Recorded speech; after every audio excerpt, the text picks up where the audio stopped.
people demand guru. They want guru. Huh? They read in the Vedas, you have to have guru. You know, so they take some nonsense guru because they don't have any knowledge.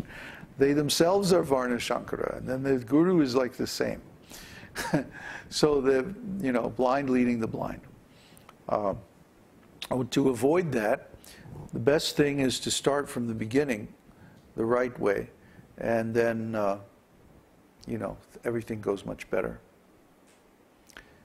So, but we have to get over this idea that we're the enjoyers and stop imitating the pastimes of Radha and Krishna, and instead become Radha and Krishna's servants.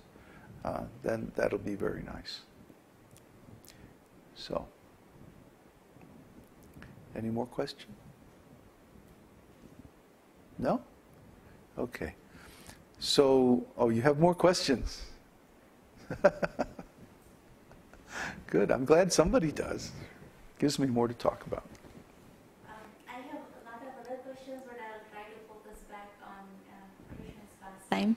Okay. So in the Gopakumar story, again, when Krishna was asking for Gopakumara, from Vrindavan Leela point of view, was it like that Gopakumar was missing only for a short period of time? Yes. Yeah.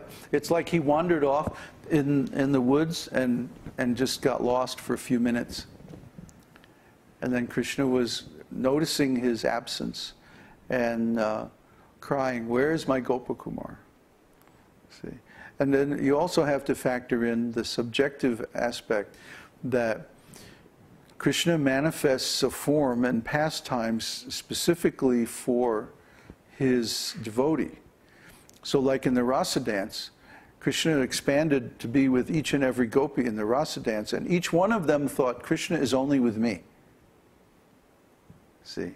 So this is an indicator of a larger general quality of the spiritual world, that from the point of view of each and every devotee, especially in Goloka, that Krishna is only with them.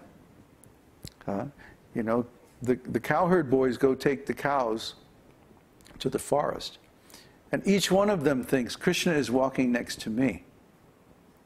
See? Each cow thinks, oh, Krishna is with me. See? It's virtual reality. It's not like this so-called objective reality. Krishna can have multiple forms. Even the devotees can have multiple forms. There's one incident in the Bṛhad-Bhāgavatamṛta where Gopakumar is talking with Narada in one place, and then an airplane comes and zoom, he goes off and he's in another place, and Narada is there. I think it was Dwarka. Narada was counseling him in Ram Loka that, oh, you should go to Dwarka. And then, you know, zoom, he goes off to Dwarka, and he goes into the palace, and Narada is there. So later on, he asks Narada, you know, how did you get from Ram Loka to Dwarka so quickly, you know? And Narada laughs, and he says, do you think this is the only form I have? He says, I'm all over the place. And so there's another revelation about Arjuna, that Arjuna plays the role of Krishna's friend in the Krishna Leela, and then in Gaura Leela, in Chaitanya Leela, he is Ramananda Roy. Ramananda Roy is, you know, like Lord Chaitanya's intimate associate, especially in the last part of his pastimes. So because both Krishna Leela and Gaura Leela are eternal, that means Arjuna has two forms, one in each, right? And then it gets even better than that, that Arjuna is considered to be an expansion of Vishaka, the gopi, in Vrindavan, in Braja-leela. You see? So when Krishna, in other words, when Krishna comes to the material world to execute his pastimes of fighting and so on, then he brings with him some of his intimate friends from Vrindavan, even gopis, and they can appear in male forms or whatever, you see. The soul is neither male nor female. So the form, the nature of the form is determined by the pastime and the service. So when Krishna wants to fight, then some of his gopis come, the more chivalrous gopis, they come and they take male forms and they manifest like that. Grab the mic. Yeah. This is a very basic question. In our lineage, what is the expectation or for women to participate in fire ceremony if they have menstruation? I don't think Prabhupada ever mentioned that. You know, I know a lot of, see, Prabhupada, our lineage in general, we don't follow the smarta principles very strictly. And the reason is that the lineage of the holy name is based on raganuga bhakti, not rules and regulations, vaidhi bhakti. So, you know, of course we don't do anything like outrageously weird, but we don't follow a lot of the little nitpicky rules either, you know. And that's simply because we don't want to exclude people based on some material consideration. We want everyone to be able to participate, you know. It's not really a big problem these days.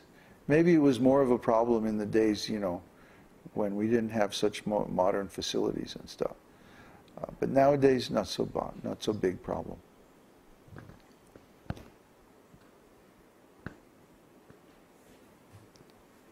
Another question? This is going to get okay. Yes, I have a question about the We need a name. radio mic. The name Krishna. Sorry? We need a radio mic.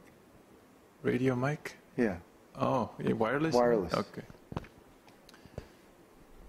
About Krishna, the name Krishna, is it more like a nickname that's only used in Golokan like that? Because I noticed that, I don't know if in Dwarka it's people call Krishna like that, or in Vaikuntha they don't even call Krishna, they say Narayan. In Krishna's pastimes, Krishna is always known as Krishna, even in Dwarka. But see, different devotees will call Krishna by different names according to the mood of the pastime. Like Arjuna in Bhagavad-gītā, sometimes he addresses Krishna as Krishna, sometimes he addresses as Rishikesh. See? And you know, Vasudeva, you know, when he's considered as his role as a member of the Vrishni dynasty, then he's addressed as Vasudeva because he's the son of Vasudeva. And then, you know, Krishna has so many different names, Kana and Gopeshwara, and I mean, there's just so many different names according to his pastimes, even in Braja. You know, Govinda, Gopala. I mean, it's just unlimited names. You know, there's Ananda Vardhana. This is also Vrindavan Leela name. So Krishna's name, actually, Prabhupada used to say, Krishna, actually God has no name, but his name is calculated according to his pastimes. See? So when the devotees are praying to Krishna, for example, for mercy, they'll say, "Oh, most merciful one." You know, they'll use some name or some form of address that highlights the particular quality that they're trying to invoke. So Krishna means the reservoir of all pleasure. It's kind of an all-purpose. It's a very high name. I mean, that name that embodies all of the qualities, the 64 qualities that we discussed. And other names are more focused on different particular qualities. Mercy or power or wealth or beauty or, you know. Shama Sundara, for example. That's more like about Krishna's beauty. But Krishna is like the general name that includes them all. I've been thinking about how is it that a devotee understands that this person is Krishna. We have several examples, like in this case of Gopakumar, who would confuse someone else for Krishna. And you mentioned then when he met Krishna, then there was this rasa. And at the same time, there's the other pastime of the gopis when Krishna shows his Narayan form, and they offer obeisances like Narayan.